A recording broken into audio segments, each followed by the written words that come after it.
Halo semuanya, perkenalkan saya Dr. Risma Ikawati PhD, salah satu dosen pengampu pada mata kuliah Mekanisme Dasar Penyakit, spesialistik pada bidang biologi molekuler.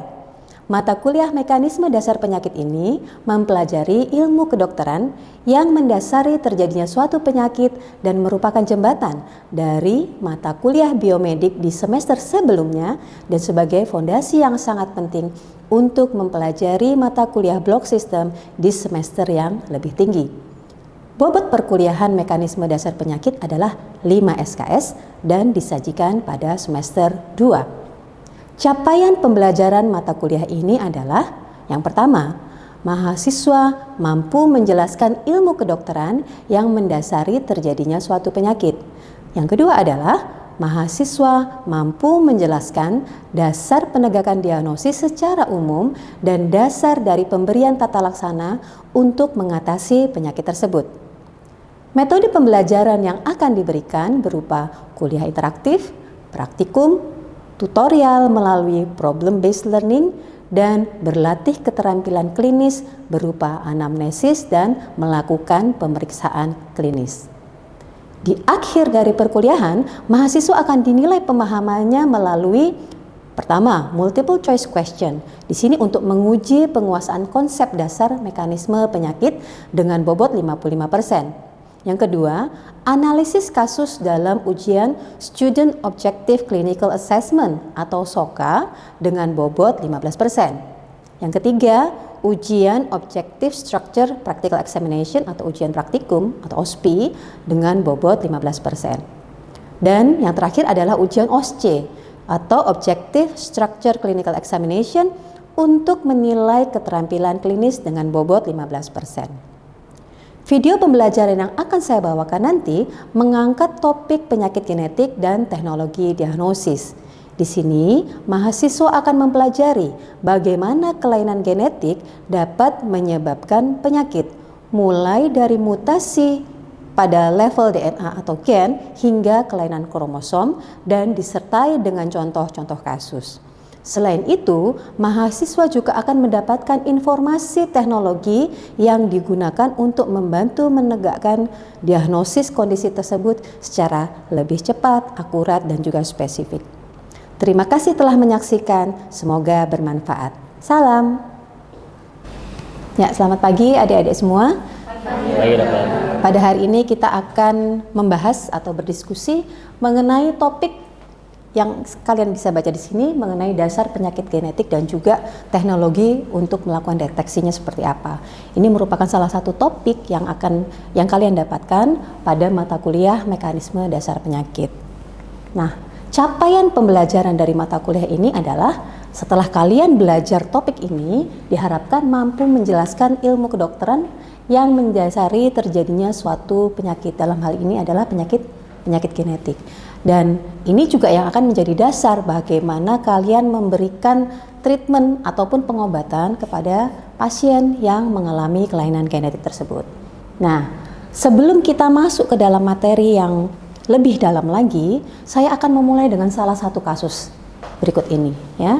Jadi ini adalah seorang bayi laki-laki yang baru lahir dengan berat badan 3 kg melalui persalinan secara spontan dari seorang ibu yang usianya 45 tahun, tetapi ibu tersebut tidak pernah melakukan pemeriksaan prenatal, ya. Jadi kamu bisa bayangkan usia ibu ini sudah cukup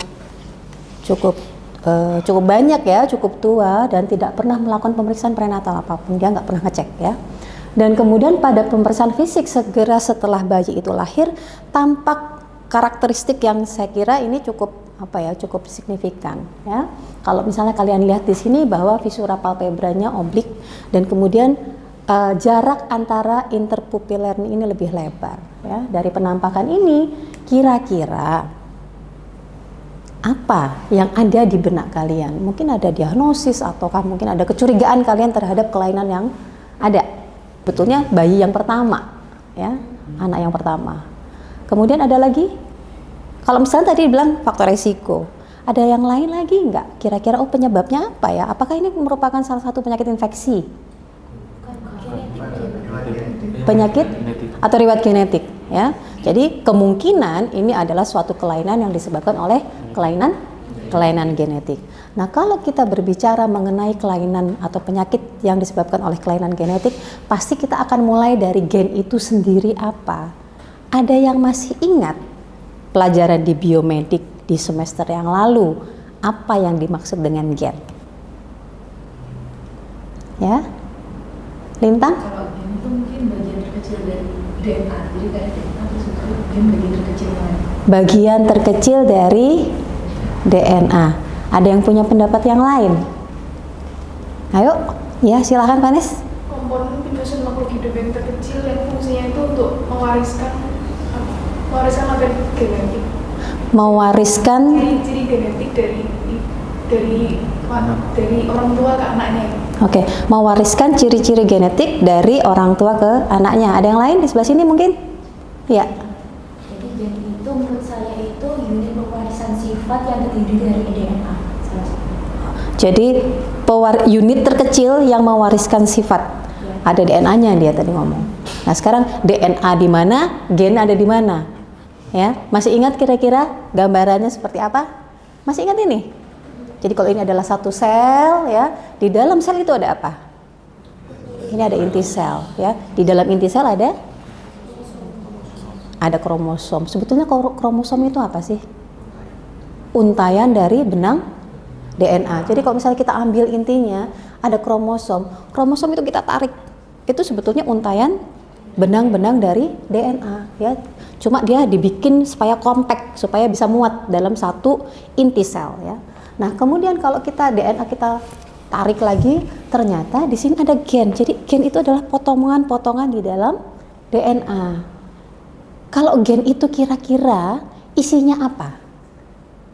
Dalam satu asam nukleotida, ada basa nukleotida di situ. Ada yang kalian ingat ya, mungkin ada G, C, A, T, ya. Itu kan adalah susunan-susunan dari huruf-huruf ini. Sebenarnya susunan-susunan tersebut itu bukan kayaknya tersusun begitu aja. Nah, itulah yang kemudian memberikan kode. Sebetulnya kode dari basa nukleotida itu akan mengkode asam amino tertentu, dari asam amino itu akan mengkode protein tertentu. Ya, coba kita lihat ya di sini. Genes are like words. Jadi susunan huruf-huruf tadi itu sebetulnya tadi saya udah bilang kode. Itu ada bahasanya sendiri. Ya. Jadi kalau susunannya benar, dia akan menghasilkan asam amino tertentu yang benar. Ya. Nah, dari sana apa? Kemudian ditranskripsikan, ditranslasikan, membentuk asam amino, kemudian membentuk suatu protein. Ya. Dari protein itu, apakah dia akan membentuk suatu struktur? Jadi misalnya, akan membentuk rambut, akan membentuk mata, hidung, dan segala macam, ataukah dia akan membentuk suatu fungsi? Contoh, misalnya kalau fungsi apa? Kita perlu enzim. Kalau enzimnya tidak terbentuk, ya berarti dalam misalnya metabolisme ya, metabolisme juga tidak akan terjadi, atau kalau misalnya tidak terjadi pun dia akan salah barangkali. Ya, jadi apakah strukturnya? Apakah ada enzim atau protein yang membantu dalam metabolisme itu, gitu ya. Jadi paham ya urutannya itu. Bagaimana kok kemudian suatu penyakit genetik gara-gara kelainan genetik kok di ujungnya, di akhirnya fungsinya berubah, strukturnya juga berubah. Ya, sampai di sini bisa dipahami, bisa diikuti ya. Oke. Nah, kita lanjut. Nah, jadi kalau kita ngelihat tadi untayan DNA, ada gennya diturunkan jadi RNA, protein dan juga organ atau fungsi ya. Ini adalah basicnya. Nah, sekarang kalau kita berbicara tentang gen, ada urutan-urutan basa nukleotida tadi. Itu membentuk semua makhluk hidup. Ya, jadi ada blueprintnya. Itu yang disebut dengan genotype. Ya, gennya susunannya ini. Nah, penampakannya disebut dengan phenotype. Jadi kalau gennya oke, normal, fenotipenya juga normal. Gennya ada kelainan, fenotype yang dihasilkan itu juga akan berubah. Berarti ada kelainan di situ. Sama kita lihat kasus yang pertama di slide yang pertama, ya. Kalian melihat sendiri langsung, iya. karakteristik mukanya udah berbeda nih. Berarti strukturnya berubah. Yang mestinya normal, kenapa dia jarak interpupilernya menjadi lebar? Harusnya nggak seperti itu. Berarti struktur berubah, fungsi juga bisa jadi berubah. Ada kelainan genetik kalau kita tarik lagi ke jauh ke belakang, ya. Sampai di sini bisa dipahami ya, bisa diikuti. Oke. Nah, kalau kita berbicara mengenai genetic disorder, tadi ya kita udah melihat, oh iya ada gennya dan kemudian benang-benang DNA tadi dalam kromosom kan ya. Nah, level kerusakannya, ya, level kejadiannya bisa di dalam tingkat gennya itu sendiri atau DNA atau juga di dalam kromosom. Menurut kalian, mana yang lebih parah kalau terjadi kelainannya pada level DNA-nya atau level gennya atau level kromosomnya? Kenapa kira-kira di level kromosom? Karena di dalam kromosom kan isinya untaian dari gen A, di dalam DNA lagi ada gen-gen. Itu bisa banyak gen yang terpengaruh atau banyak DNA yang termutasi. Ya. Bagaimana? Setuju, ya? Oke, kita lihat nanti ya bagaimana dia bisa merubah dan bagaimana kelainan-kelainan apa saja. Nah, pada saat kita berbicara mengenai kelainan genetik, tadi ya tingkat gennya single gene disorder berarti hanya satu gen saja yang terlibat. Kalau satu gen kemungkinan satu nukleotida saja bisa jadi seperti itu, ya. Kemudian ada kromosom disorder, berarti apa? Kelainan kromosomnya. Macam-macam nih kelainan kromosom. Ada yang ingat nggak dari biomedik yang lalu? Kelainan kromosom itu apa saja? Trisomi 21 yang paling banyak tadi contoh kasus pertama ya, kita udah langsung lihat. Atau ada yang lain? Cek, ya. Ada yang lain? Apa? Apa itu kalau itu? Kelainan juga dokter Pada kromosom. Penampakannya masih ingat seperti apa? Agak lupa. Oke, nanti kita bahas selanjutnya. Nah, kemudian ada yang disebut dengan multifactorial genetic disorders. Menurut kalian, kalau udah namanya multifactorial genetic disorders, apa kira-kira yang terlibat di sana? Banyak. Ya, banyak itu kira-kira apa aja? Bisa dari gennya sendiri, Uh-uh. dan bisa jadi misalnya gaya hidup. Gaya hidup. Oke. Kalau nama ininya apa ya? Gaya hidup itu berarti faktor di luar dari apa? Faktor eksternal atau faktor lingkungan. Ingat ya, waktu kita belajar biomedik itu ada segitiga golden triangle. Ada host, ada gen, kemudian ada environment atau lingkungan. Itu yang saling mempengaruhi ya. Jadi multifactorial genetic disorders. Oke. Nah, ini kira-kira kalau kita berbicara tentang multifactorial genetic disorders, berarti ada apa? Ada interaksi. Ada interaksi, jadi ada kelainan gennya itu sendiri yang mendasari, kemudian ada faktor lingkungan yang semakin membuat dia terekspresi, ya. Contoh dari multifactorial genetic disorders yang kalian tahu dan kalian hadapi sehari-hari, apa kira-kira? Diabetes. Ini udah ada tulisannya sebetulnya ya di sini ya. Penyakit jantung, hipertensi, diabetes, Alzheimer itu adalah multifactorial genetic disorders. Artinya apa? Tadi berarti sudah ada nih genetik blueprintnya dia, bukan genetic marker. Dia sudah ada faktor resiko gennya, tetapi karena faktor lingkungan yang ya kayak makanan misalnya, apalagi merokok masuk nggak? Masuk. Ya, bisa tinggi karbohidrat dan segala macam, itu yang kemudian manifestasi klinisnya jauh akan lebih berat. Bisa dibayangkan kalau misalnya ada dua orang nih ya, satunya nggak punya resiko genetiknya, makannya sama, kira-kira memberikan manifestasi klinis yang beda nggak? Beda. Kita balik sekarang, dua orang yang sama punya genetic background yang sama, tapi yang satunya makan sehat, yang satunya enggak. Misalnya untuk kasus-kasus hipertensi, beda juga. Atau misalnya diabetes mellitus, yang satunya makan sehat, yang satunya waduh makan karbohidrat. Ada micin, MSG tinggi misalnya, ya kan? Generasi micin, tahu? Generasi micin ya. Banyak tuh makan karbo, kan semakin gurih semakin banyak. Tinggi karbo kan? Tinggi MSG. Wah itu itu kansnya dia untuk menjadi dia hiperglikemia dan kemudian juga diabetes juga semakin, faktor resikonya juga semakin diperbesar ya. Oke, ini yang disebut dengan multifactorial genetic disorder. Nah, tadi kita udah bilang, oh kalau gitu kelainan gen itu ujung-ujungnya kita akan berbicara tentang mutasi. Ini ya, ini mutan kan ya? Iya, mutan. Terjadi perubahan pada nukleotidanya ya kalau level DNA. Kalau sudah ada yang berubah satu, berarti kan tadi genes are like words. Ya, genes like words. Jadi dia mentranskripsikan atau ditranslasikan, oh ini asam amino A, B, dan C. Begitu ada satu yang berubah, asam amino yang terbentuk juga akan berubah. Asam amino berubah, protein berubah, fungsi dan struktur juga akan berubah. Masih bisa mengikuti? Masih ya, masih semangat. Oke.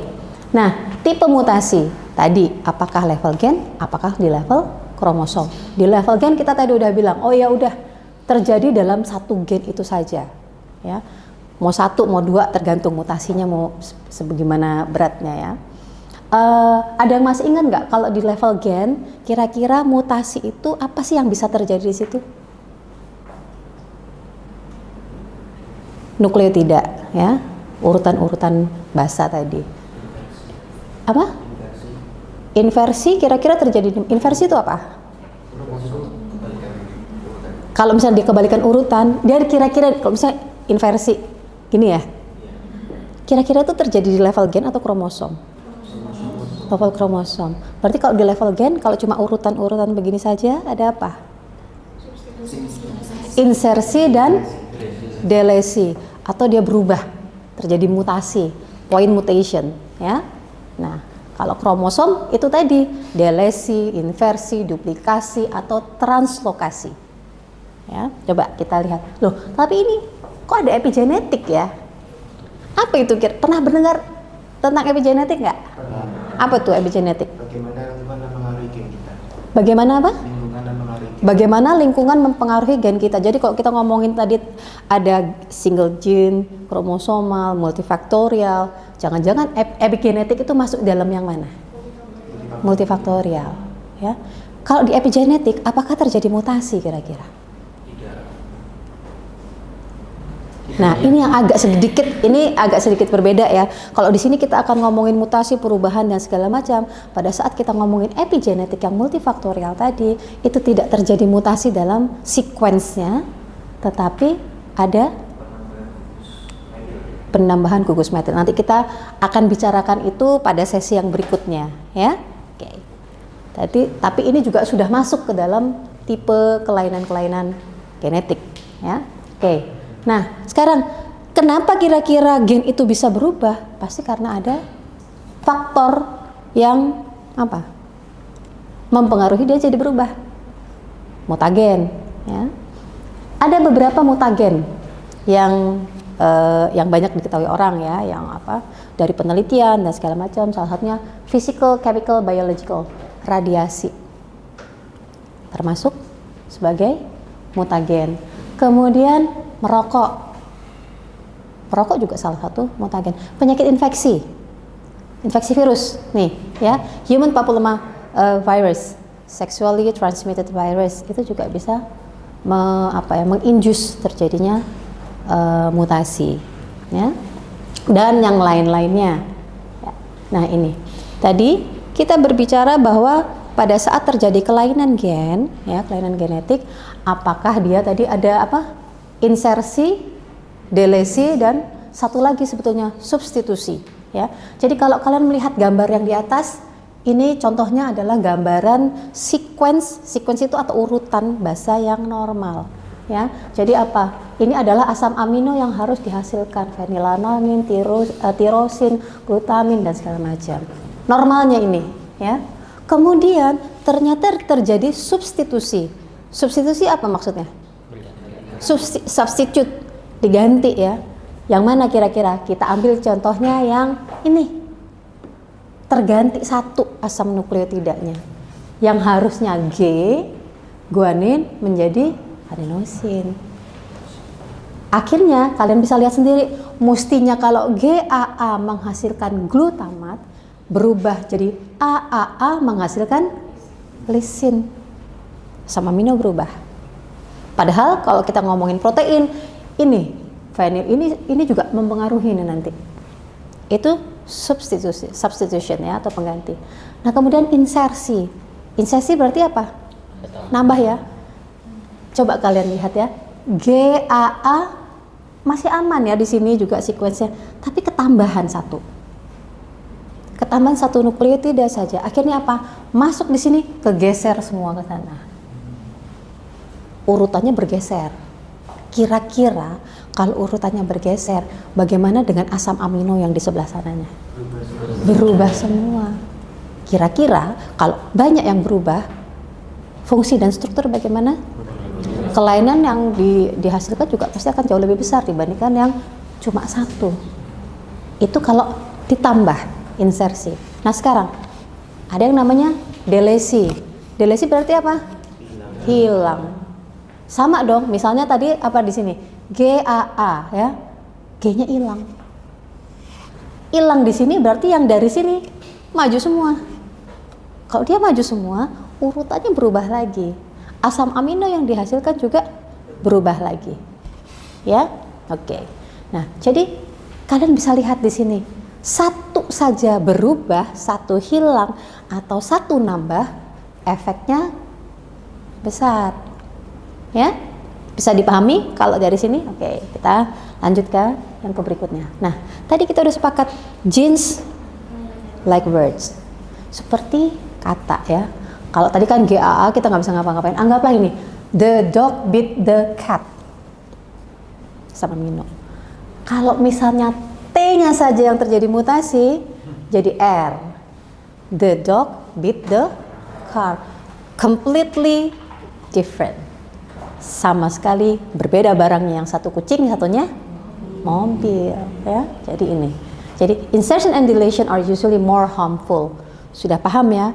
Mekanismenya kenapa kok nambah dan kurang itu jadinya jauh lebih efeknya jauh lebih berat dibandingkan yang cuma substitusi satu ya.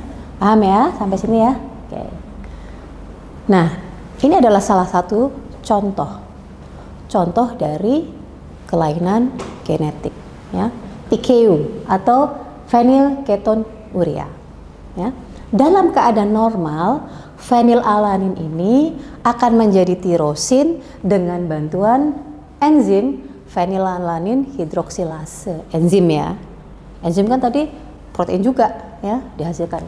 Nah, tirosin ini adalah prekursor untuk neurotransmitter dopamin dan segala macam. Berarti efeknya untuk apa? Untuk saraf. Ya nggak sih? Benar kan? Neurotransmitter, dopamin, norepinefrin dan segala macam. Salah satunya itu untuk neurotransmitter nih. Kamu bisa bayangkan, oh neurotransmitter berarti perotakan dan persarafan nih, ya. Oke. Nah, sekarang pada saat dia terjadi kelainan di enzimnya yang disebabkan oleh karena mutasi, akhirnya apa? Fenilalanin tidak bisa berubah menjadi tirosin. Kalau dia tidak bisa berubah menjadi tirosin, apa yang terjadi dengan fenilalanin? Numpuk dia. Pada saat kemudian dia numpuk, ada transit, dia akan berubah menjadi fenilpiruvat. Ya. Lalu karena jumlahnya yang sangat berlebih, akhirnya apa? Perkembangan otak secara normal itu akan terganggu. Kalau perkembangan otak secara normal terganggu, bagaimana? Retardasi mental yang berat. Hanya karena enzimnya tidak terbentuk karena ada mutasi. Ya, ini kalau PKU sering tuh nanti banyak kasus ya, nanti kalau misalnya kamu dapatkan, oh ini kalau PKU gara-gara ada satu mutasi saja sebetulnya. Nah, bagaimana dengan sickle cell anemia? Itu juga prinsipnya sama. Ya, sickle cell anemia itu hanya berubah saja di satu nukleotida. Mestinya dia glutamic acid, asam glutamat normalnya, pada saat terjadi substitusi satu nukleotida saja bermutasi, dia akan menjadi valin. Efeknya seperti apa? Nah, ini hemoglobin, molekul hemoglobin itu akan jadi crystallize gitu, kaku. Efeknya apa? Berubah struktur atau bentuk menjadi sickle cell anemia ya. Jadi ini yang mendasari penyakit sickle cell anemia, PKU, dan mungkin juga nanti thalassemia ya. Jadi banyak kelainan yang disebabkan oleh kelainan genetik seperti itu. Oke. Kalau kita bicara genetik, pasti nanti kita ngomongin tentang diturunkan nih. Tadi Adel ya ngomong ini akan diturunkan dari orang tua ke generasi berikutnya. Mutasinya tadi delesi, duplikasi, inversi, dan translokasi dengan macam-macam contohnya ya. Jadi nanti kalian lihat kalau terjadi delesi, bagian dari kromosom ini lepas, jadi lebih pendek. Kemudian yang selanjutnya duplikasi, bagian ini terduplikasi dia, jadi 2, nempel lagi di sini menjadi lebih panjang. Contohnya ini Charcot-Marie-Tooth disease ya, ini kelainan neurologi ya. Kemudian inversi tadi yang Rozan bilang ya, berbalik dia. Tetap di kromosom yang sama, tapi terbalik, akhirnya tetap aja susunannya pasti akan berubah ya. Nih, sindaktil, klinodactyly itu disebabkan karena kelainan kromosom. Down syndrome, salah satunya penyebabnya adalah tidak hanya dia berduplikasi, tapi juga bisa karena translokasi. Jadi tidak hanya dia memperbanyak kromosom 21, tapi kromosom 21 itu nggak hanya dia nempel tetap di 21-nya, tapi dia bisa berpindah ke kromosom yang lain. Tapi itu adalah kromosom 21 ya. Nah, tesnya bagaimana? Ya, kalau kita berbicara mengenai tes, kenapa sih sebetulnya genetic testing itu penting? Untuk memprediksi resiko anaknya mengalami kelainan genetik agar bisa mempersiapkan orang tuanya. Ya, prediktif ya, mempersiapkan orang tuanya. Ini kalau kasus-kasus yang dia prenatal. Tadi ibu nggak kontrol sih ya, jadi nggak tahu dia kalau ada resiko seperti itu. Atau misalnya untuk yang multifaktorial disease tadi, dia mesti tahu, saya punya kelainan seperti ini, saya harus memperbaiki gaya hidup saya, makanannya dan segala macam ya. Oke. Caranya gimana? Sebetulnya dari sekian banyak, ada PCR, sequencing, RFLP dan segala macam. Yang paling sering digunakan adalah PCR dan sequencing. PCR itu ngapain? PCR adalah memperbanyak DNA, ya, memperbanyak gen tadi dengan menggunakan primer khusus, ya. Dan kemudian saya langsung saja ya. Ini ya, kalau PCR kita sudah belajar di biomedik ya, bagaimana sih multiplikasinya. Kalau sudah dapat, kemudian kita akan melihat sequencing. Sequencing di sini dia sebetulnya melihat urutannya ya, sudah sesuai apa enggak dengan yang normal, ataukah ada yang ternyata terjadi mutasi, ada yang berbeda. Itu sebetulnya yang dilihat dari PCR dan sequencing ya. Kemudian ada juga RFLP. RFLP ini sebetulnya kurang lebih sama ya.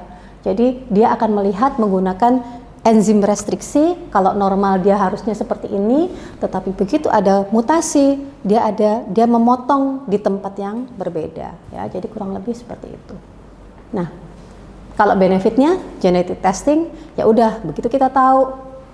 Kalau negatif alhamdulillah syukur, relief dong. Tapi kalau positif ya mesti berhati-hati, dan kalian sebagai dokter harus bisa memberikan edukasi kepada pasien, kepada orang tua pasien gitu ya, tentang bagaimana supaya menghadapi ya resiko-resiko yang bisa terjadi. Nah, saya kira itu ada yang ingin ditanyakan? Sudah jelas semua? Oke. Ya, terima kasih adik-adik semua, kita akan ketemu kembali pada materi perkuliahan berikutnya. Selamat pagi. Pagi. Ya, makasih ya. Oke.